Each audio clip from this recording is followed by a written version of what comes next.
નમસ્કાર મિત્રો, વનિતાની વાનગીમાં આપનું સ્વાગત છે।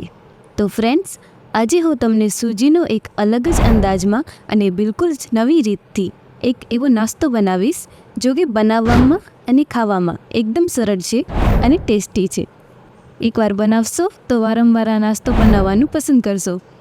તો ચાલો બનાવવાનું શરૂ કરીએ। સૌથી પહેલાં મિક્સર જારમાં 1 કપ સૂજી એડ કરીશું, અડધો કપ દહીં, 2 થી 3 લીલા મરચાં તમે તમારા ટેસ્ટ મુજબ નાખી શકો છો, 4-5 લસણની કળી અને થોડો આદું નાખી સૂજી જેટલો જ પાણી નાખીશું, યાની કે 1 કપ પાણી નાખી તેને એકદમ સારી રીતે પીસી મિક્સિંગ બાઉલમાં એડ કરીશું અને નાસ્તો દાણેદાર બને તેના માટે 3 ચમચી જેટલી સૂજી એડ કરીશું અને સ્વાદ પ્રમાણે મીઠું નાખી સારી રીતે મિક્સ કરી લઈશું।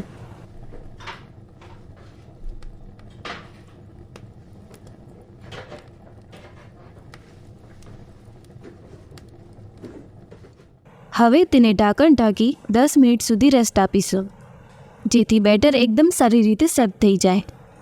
10 મિનિટ પછી તમે જોઈ શકો છો બેટર એકદમ સારી રીતે સેટ થઈ ગયું છે।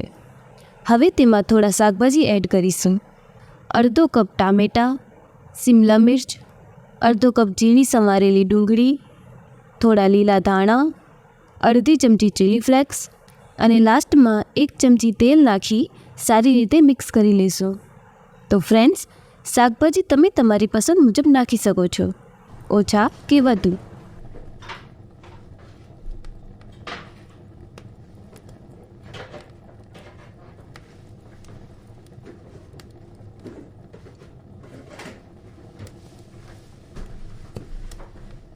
હવે જ્યારે નાસ્તો બનાવવું હોય ત્યારે 2 ચપટી ઈનો સોડા નાખી મિક્સ કરીશું।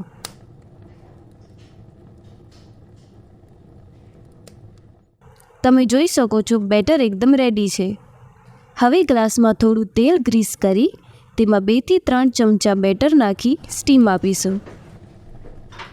તો તેના માટે મેં અહીંયા પહેલેથી જ ગરમ પાણી મૂક્યું હતું। હવે તેમાં એક પછી એક ગ્લાસ મૂકી ઢાંકણ ઢાંકી મીડિયમ ફ્લેમ પર 8 થી 10 મિનિટ સ્ટીમ આપીશું। 10 મિનિટ પછી તમે જોઈ શકો છો તે એકદમ સારી રીતે ફૂલી ગયા છે।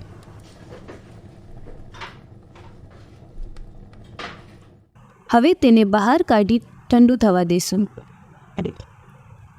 ઠંડા થયા પછી તેને ગ્લાસમાંથી આવી રીતના કાઢી લેશું।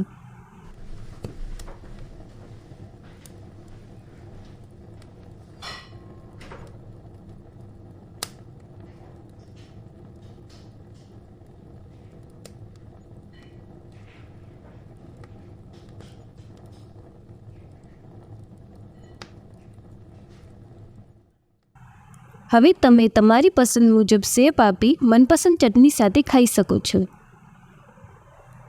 જો ચટણી વગર એમ જ ખાવું હોય તો આગળની પ્રોસેસ કરીશું। તમે જોઈ શકો છો તે અંદરથી પણ સારી રીતે પાકી ગયા છે। હવે તેને ચટપટું બનાવવા માટે એક પેનમાં 2 ચમચી તેલ ગરમ કરી અડધી ચમચી રાઈ, થોડી હિંગ, અડધી ચમચી જીરા, અડધી ચમચી લાલ મરચું પાવડર અને અડધી ચમચી સાંભાર મસાલો નાખી મિક્સ કરીશું। મસાલા બળે નહીં તેના માટે થોડું પાણી નાખી હલાવી લેશું। હવે જે નાસ્તો બનાવી રાખ્યો હતો તે નાખી તેને હલાવી લેશું।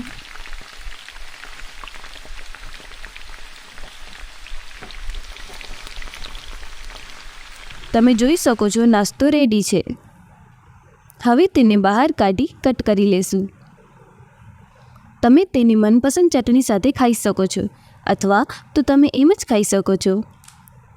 તો ફ્રેન્ડ્સ, તમે પણ આવી રીતના એકવાર જરૂર બનાવો અને તમારો અનુભવ મને કોમેન્ટ બોક્સમાં જરૂર શેર કરજો।